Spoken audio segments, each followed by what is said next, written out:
Gujarat Titans টিমের captain Shubman Gill কি আগামী দিনের ইন্ডিয়ান টিমের ক্যাপ্টেন হতে চলেছে? এই বিষয়ে কিন্তু একটা গুরুত্বপূর্ণ সম্ভাবনা রয়েছে যে শুভমান গিল আগামী দিনের ইন্ডিয়ার টিমের ক্যাপ্টেন হতে পারে। কেননা রোহিত শর্মা ম্যাক্সিমাম 1 থেকে 2 বছর আর ক্যাপ্টেনশিপ করবে ইন্ডিয়ান টিমের, তারপরে কিন্তু রোহিত শর্মার হাত থেকে অন্য কারোর কাছে কিন্তু ক্যাপ্টেনশিপটা যাবে। সেটা কিন্তু আমার যেটুকু ধারণা যে শুভমান গিল হয়তো ইন্ডিয়ার টিমের নেক্সট ক্যাপ্টেন হতে পারে। কেননা যেহেতু শুভমান গিল গুজরাট টাইটান্সকে ক্যাপ্টেনশিপ করছে এবং গুজরাট টাইটান্সের হয়ে শুভমান গিল ক্যাপ্টেনশিপ তো খুবই ভালো করছে, কিন্তু শুভমান গিল যদি গুজরাট টাইটান্সের হয়ে যদি একটু প্রেসার মুক্ত ইনিংস খেলতে পারে তাহলে জানবেন যে শুভমান গিলের চান্সটা অনেক বেড়ে যাচ্ছে যে আগামী দিনের নেক্সট ক্যাপ্টেন শুভমান গিল। তো সেই জায়গায় দাঁড়িয়ে শুভমান গিল একটা ইন্ডিয়ান টিমের ক্যাপ্টেন হওয়ার দৌড়ের একটা বড় প্রতিপক্ষ হিসেবে উঠে আসবে। ইন্ডিয়ার যেসব আগামী ক্যাপ্টেনগুলোর কথা নাম আসবে সেখানে শুভমান গিলের নামটা কিন্তু থাকবেই থাকবে।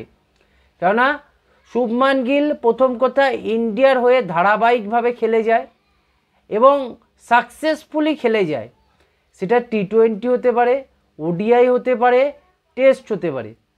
সেই জায়গায় দাঁড়িয়ে শুভমান গিলের চান্সটা অনেক বেশি ইন্ডিয়ার টিমের ক্যাপ্টেন হওয়ার দৌড়ে। এছাড়া যারা আছে যে চেন্নাইয়ের ঋতুরাজ গাইকোয়াড ইন্ডিয়া টিমে কিন্তু নিয়মিত নয়, তাই ঋতুরাজ গাইকোয়াড আর একটা বিষয় হচ্ছে ধোনির আন্ডারে কিন্তু ঋতুরাজ গাইকোয়াড ক্যাপ্টেনশিপটা করছে।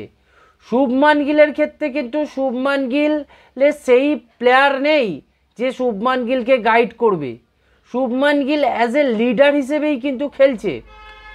শুভমান গিল রান করতে পারছে না, কিন্তু ক্যাপ্টেনশিপ হিসেবে শুভমান গিলের সাকসেস এই 3টে ম্যাচের নিরিখে যথেষ্ট ভালো।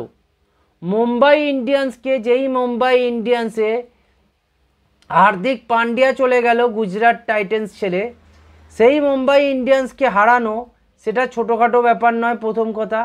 তারপরে সানরাইজারের মতো একটা টিম যে কিনা যেখানে কামিংস আছে এবং হেনরি ক্লাসেনের মতো প্লেয়ার রয়েছে, সেই টিমটাকে হারানো একটা চারটিখানিক ব্যাপার নয়। তাই শুভমান গিল যে ভবিষ্যতের ক্যাপ্টেনের দৌড়ে একটা বড় নাম, সেটা এখন থেকেই কিন্তু বিসিসিআই প্রেসিডেন্ট অজিত আগারকার এবং সহসচিব জয় শাহ এরা কিন্তু এই বিষয়টা নিয়ে একটা নিজেদের মধ্যে কিন্তু দেখছে যে কোন প্লেয়ার আগামী দিনে আমরা ইন্ডিয়ার টিমের ক্যাপ্টেন করতে পারি। সেই জিনিসটা কিন্তু শুভমান গিলের মধ্যে দেখা যাচ্ছে।